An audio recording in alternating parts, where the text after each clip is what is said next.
Hello everyone, welcome to my channel. And normally I do a lot of content for a car channel here in the Philippines. Pero ito talaga kinakabisyohan ko, firearms. So today I wanted to show you one of my newest acquisition overall. Ito ay ang SAM Sentinel or Shooters Arms Manufacturing Sentinel na AK style rifle, actually AKS style rifle kasi underfolder in 5.56 caliber. So before everything, syempre safety check muna natin. Wala tayong ammo dito, walang bala. Whenever we do this, walang bala. This is my first time doing this, by the way. So never keep any rounds around. So ito yung magazine niya. 30 rounds po ito. And ngayon, walang laman. And then, kung tignan natin sa bolt, wala, clear tayo. So we are good to go. Safe ang baril. So yung mga naghahanap diyan ng 5.56 rifle, ito ay masok na 'yan. Yung mga naghahanap diyan ng 5.56 rifle nung gun show, malamang napansin niyo ito dun sa sa booth ni Shooters. Kasi ito yung pinakamura na 5.56 rifle sa buong gun show sa buong Pilipinas na brand new. Okay? So wala na kayong mahanap mas mura dito nandun sa SMX o ito na 'yon. Kasi ito ay isang AK na gawa ni Shooters Arms, or gawa ba talaga nila? Hindi ko sure kung ano yung kwento talaga, kasi yung sabi ni Shooters ng mga representative ni Shooters, inassemble nila sa Pilipinas ito. Pero sa tingin ko, hindi ko sure eh. Kasi karamihan ng mga piyesa na nakikita ko dito, very Chinese na AK style.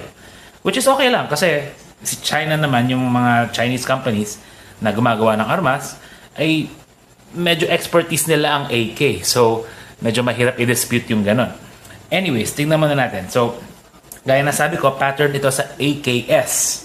Meaning AKS, yung underfolder version. So, kung tingnan natin ngayon, i-unfold natin to. So, may button dito sa kabilang side. Pindutin natin. Pindutin natin ito ngayon. Natin yan. Hindi na matigas. Kasi medyo bago-bago pa to. Or, hindi naman bago-bago. Matagal na to nasa storage ni FEO. Ni FEO nga para kay Shooters.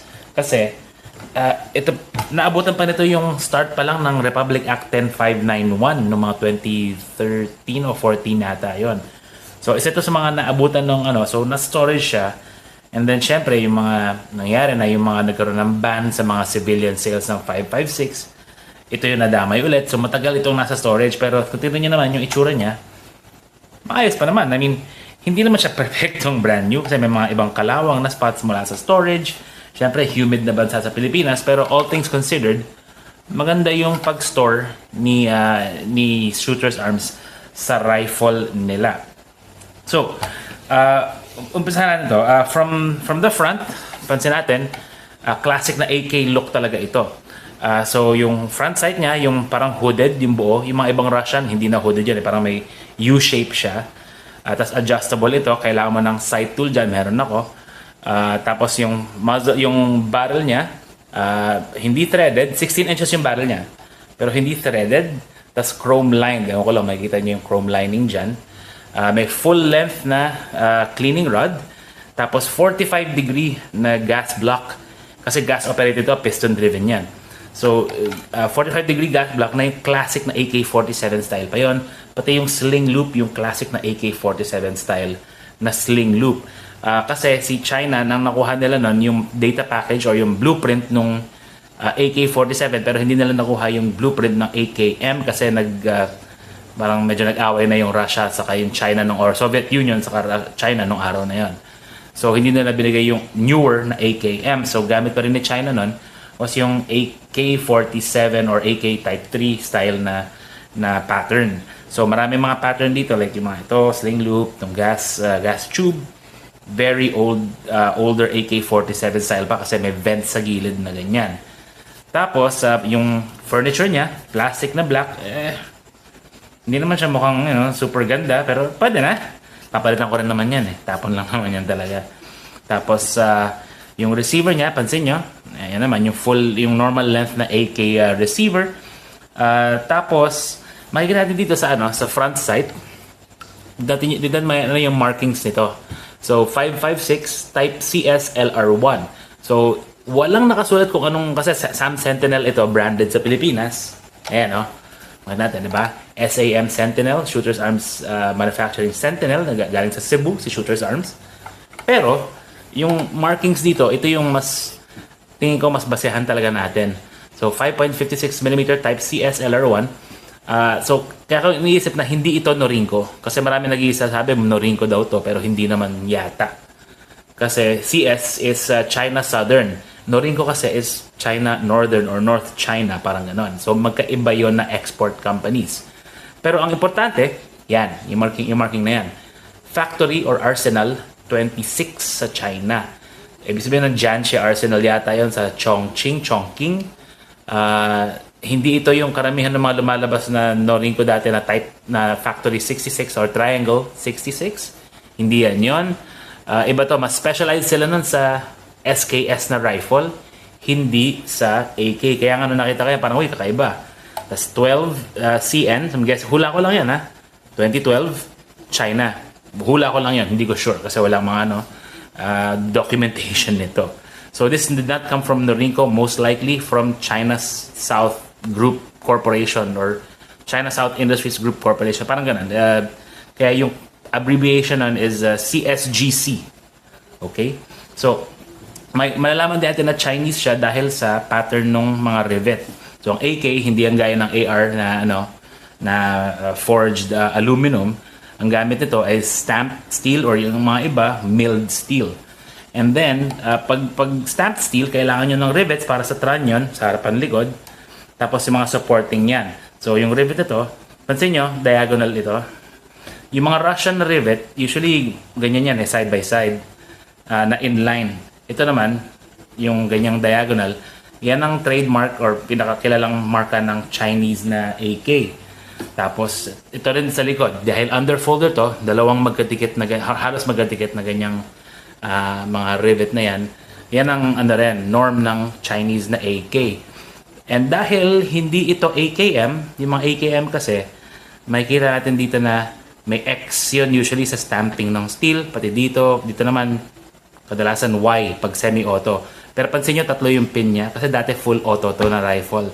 Pero si FEO, dahil bawal na ang full auto ownership sa civilian na brand new rifles, wala na yung auto sear na nasa loob niyan. Or at least tinanggal na nila yung auto sear pero nandun pa rin yung pin.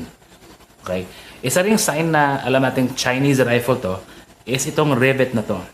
Hindi mo makikita yan sa mga Russian rifles or Bulgarian, ganyan. You'll only see this in the Chinese rifles.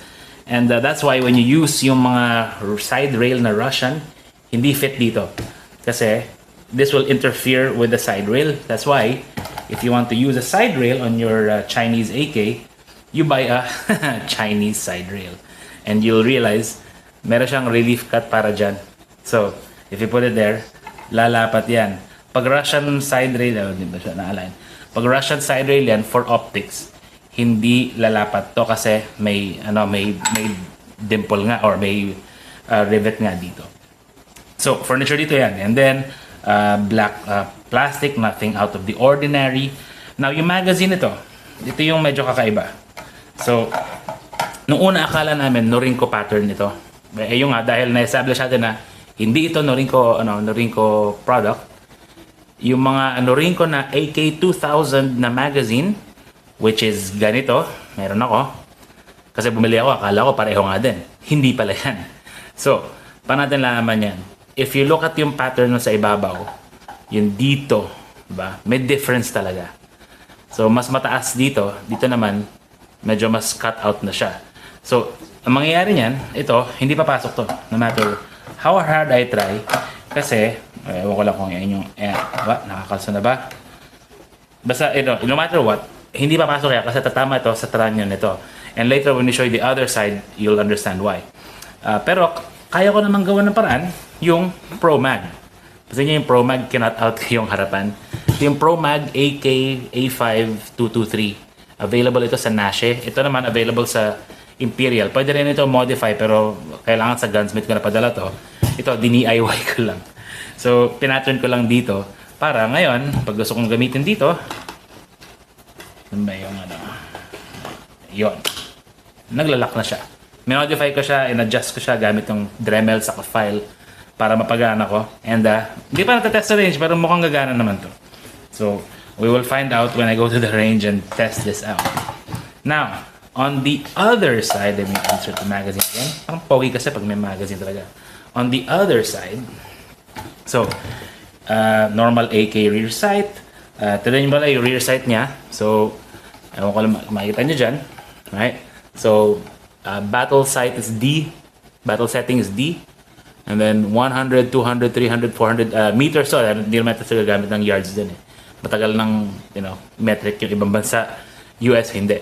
So, normal rear sight, adjustable. Ayan, pwede mo ilagay sa 400. Kung gusto mong pero wag na yan eh. Kadalasan di mo gagamitin yan. You'll just put it into D. Diba? Into D. And then, usually down, good ka na. Ito na ba yung D? Hindi pa. Yan, D. There. Kasi pag ganyan, when you 0 at 25, you should be okay na up to 200. Adjust ka na lang sa up and down. Now, markings here. SAM Sentinel. Ngayon pa nyo, ang weird, safe, semi. And the reason is, again, dati itong full auto rifle. So, pansin nyo, may cutout para sa full auto. Meron din yung trigger pin for the auto sear. Pero, kahit na ilapag mo sa full auto, kasi sa normal na AK-47, AKM full auto, ito yung full auto tong gitna. Diba yung sa AR, usually yung sa likod na setting. Ito naman, ito yung gitna. And then, para maabot mo yung semi, all the way down to semi-auto. So, yun na yun. Hindi siya mag-fire dito sa position na to, no matter what, kasi wala na yung auto sear niya. And minodify nila yung trigger, yung fire control group itself. So, but also, pansin nyo, may kakaiba dito sa rifle na to. If you've seen AKs before. So yes, yung front trunnion block nito, locking block, medyo kakaiba. But first, let's take it apart so I can show you. So, first, masaya na natin to. We can now disassemble it. Alright. So, you press here, typical AK. Sanay na ako dun sa Saiga 9 na madali lang siya kasi it's hinged. Ito naman, hindi. It's a dust cover, solid AK dust cover. Alright. Recoil spring, it's normal. Nothing, here. Actually, replacement spring na to eh. Kasi meron akong spare parts sa Saiga 9 ko. Fitment siya dito. So I put in the new recoil spring kasi yung luma, again, it's been storage for FEO for a long time. And medyo, na siya, pagod na. Or at least naka-stuck for so long. So might as well replace it. Now, ito yung ating bolt carrier group. Right? So meron siyang gas piston. Napansin nyo? Lito tayo dyan. Yan. So ito yung gas piston. So gas, when you fire around, the gas comes back, hits this, cycles the weapon, and then unlocks this, the bolt carrier. So, pag lock siya, parang ganyan yung itsura niya, nakalabas to, then tatamaan ng hammer. So, pag nag-cycle siya, ano ba yun? Iikot ng bolt to, and then atras siya, and then cycle ng bago, then lock ulit, then ready to fire ulit. Ganun siya. Now, if familiar ka sa mga AK, yung bolt stem nito, this is a very, this is actually a 7.62 bolt stem, okay, with a 5.56 head or bolt face, okay. They use a 7.62 bolt stem kasi hindi nila nakuha yung AKM pattern yung AKM pattern talaga. So that's what makes it different. Have extractor, firing pin. The ejector is actually not there. There's a slot there para sa ejector. If familiar ka sa AK, ayun yung ejector right there. Okay? Now, you see, like I showed you earlier, yung itong magazine, pansin nyo, iba yung clearance niya compared to yung Norinco. So, ito yung Norinco na AK2000 or 84S, pareho lang yan, more or less. But if we try to insert the AK on the Norinco, ayaw. Kasi, ayan, tumatama na dito. Tumatama na dyan. Kasi dahil nga sa trunnion na to, it's a bit bulkier, bigger than the others. Which is something we found different, unique about this particular rifle. So, that's interesting. Now, with the modified Pro Mag, Pro Mag of all things, napafit ko dito. Baka kasi yun lang naman ang available sa atin. Yan, lock na siya. And sakto lang. And nagaano siya. Well, sana mag-feed siya. Kailangan ko pa matest talaga to. Kasi kanina ko lang ginawa yan eh. Diba? But, you know, looks okay naman. Right? So here naman, we can see the trigger group of the AK. Let me put this aside. So the trigger group of the AK. So, kung full auto ito, meron itong parang dito, piece dito, auto Syrian, na would be activated when the bolt goes forward and then fire another round. Hino-hold back nun yung hammer na to in full auto mode. Pero dahil wala ng full auto mode to, like dyan, no? Kahit na, ano, wala mangyayari dyan. In semi-auto, yes, meron yan. You know? And yung trigger nito, yung trigger pull, very smooth. Like, very, very smooth. Even sa ano ko na naman, sa Saiga 9 ko, ganun din talaga siya. But hindi na siya pwede mag-full auto kasi yung safety, modified na to. Kasi yung little lip na lang yung natitira. The reason for that is para yung na-engage na lang niya is yung trigger, hindi na yung disconnector. So, prevents full auto fire. So, semi-auto na po ito. Right? So, let's assemble it back again. Let's see how fast I can do this. Kasi hindi naman tayo AK experts, but I know my AK enough to, you know, get it assembled, hopefully. So there. Alright, so yon, forward, recoil spring, and there. Then dust cover. Pansin yung dust cover, hindi mag-hold ng 0 to kasi wala eh. Kung may Picatinny rail yan sa ibabaw, hindi mag-hold ng 0 yan. Hindi siya gaya ng AR. Diba? Then, yun. Back to assembled. Ready to go. And then, magazine. Let's try this one. Ang pogi na itong polymer magazine. Ito kahit Pro Mag lang. Maganda tignan. So, would I recommend this to anyone? No. Not for everyone. The AK is not for everyone, at least here in the Philippines, kasi parts mo are not going to be readily available. You have to know like gunsmiths to, you know, get it working. Hindi to AR na you can just wrench and everything and then, you know, it's already fixed or kung may problema man ganun. It needs gunsmithing. One example I found with my, you know, baka nga ibalik ko sa shooters to for repair or for adjustment is itong gas block. Hindi siya aligned talaga dito. Parang nakalihis ng konting ganun. Tapos, ewan ko lang kung may result yan, but when I zeroed it, tong front sight, yung drum, I had to move it all the way to the left just to get it to 0, to 25, and then on to 100, ganyan. So that's the problem with that. But, parang hindi ko napapansinin niya kasi I will be modifying this and upgrading it. So what will I do? First, I'll replace this gas block with a Rifle Dynamics tunable gas block na combo block na rin siya with the front sight. So, matanggal na rin yan. I can thread this. Then I'll replace the handguard with mag pull. I'll install a mag pull plumb. Same with the pistol grip. Ipa-plumb ko rin yan. Yung parang violet. Ganda tignan. Yung rail dito, excuse me. Magalagay ako ng rail dito sa barrel or here banda. So I can mount a light or something. You know, things like that. Itong underfolder, tatagalin ko yan kasi I have a friend who's gonna buy the underfolder from me. Kasi hindi ko naman gusto to, but he has a Type 56 na came with no underfolder mechanism. So medyo na bad trip siya. I'll sell you mine when I get my rifle. Here's my rifle. So hindi naman ito yung preferred mechanism ko. I wanted the fixed stock or the side folding, but hindi available yun. So, but I'll be removing this and be installing or having a adapter plate fabricated for this na Picatinny yung likod para I can use this. Ito pang airsoft lang to. But this is airsoft. This is the real Magpul. But this mechanism is pretty chunky. It's a Sig Sauer style copy, but it allows it to fold. Oh, like that. Ganyan. Fold. And actually, kung ganyan, medyo makapal yung receiver for that. So baka mangyayari, papamodify ko pa to para when I have it folded, mga ganyan siya. Saan ba yan? Yan. Parang medyo nakaganyan. You know, para mag-fit siya doon. But I'll figure it out later on. But yung nga, you have to be a bit creative with AK. So para ganyan siya. Para ganyan yung buzz stock, diba? Anyway, the other one, safety. I already have the safety for this. The extended safety here, but I can easily activate it with my trigger finger or for my knife hand more easily. The extended safety I already have. I actually have three. I have Zenitco, Armacon, and the TWS. Hindi ko pa alam kung ano gagamitin ko dyan. Bahala na. I'll refinish it in gray, then plum, black yung black to. Wala akong magagawa eh. Walang plum nito eh.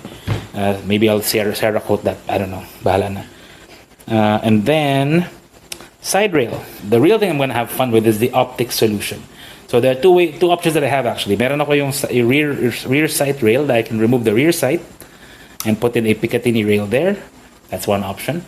But I think I'll go for the side rail option, which is this. Right? Side rail with a QD mount. And I'll probably do something like this. You tell me if that looks good. But I think it looks pretty cool. Ganyan. QD side rail, something like that. I think that would look pretty awesome. But hey, it depends on you. Maybe I'll even have the rail here and then this here. I don't know. Baka sobra na masyado yan. Pero tingin ko yan, and then maybe a flashlight here. Bahala na. But I would not recommend this the SAM Sentinel for everyone unless you know exactly what you're doing already with AK, or know exactly what you want to achieve, and you're willing to put up with the frustrations of AK, because an AK can be frustrating. Ask me how I know. So that's why you get into this platform, because you want the challenge, you want the fun, you want it to be like hindi lang bolt on lahat sana, but challenge to it. It's fun. I have to call up people, get them into it, get them into enjoying it, or help me modify it. So I think that's the fun part about the AK. And yeah, you know what? Pag ito pa lang parang nakakabit na, ganda na tignan eh. But we'll see how it goes later on. I mean, ito yung magiging itsura niya. Oh, by the way, ito rin tong AIM Sports Rail. If you need one, let me know. I can hook you up with that. But this one, Vector Optics lang yan. Nothing fancy. Nakuha ko sa gun show. This one, I just know the supplier, which is a really good thing. It can also mount yung mga primary arms style na carry handle mount, which I realized. I also have a primary arms 3X. Kaya pwede rin ako mag 3X dito, 3X, but parang ang bigat na, parang ang laki na. So, bahala na. Anyways, that's my rifle. So, if you guys want one of these, well, head on over to Shooters Arms, EDSA, or Cebu, or wherever meron. Because it's a good rifle, but just know that it's not going to be an AR-15. It's going to be different. It's going to be a bit more fun. Thanks for watching.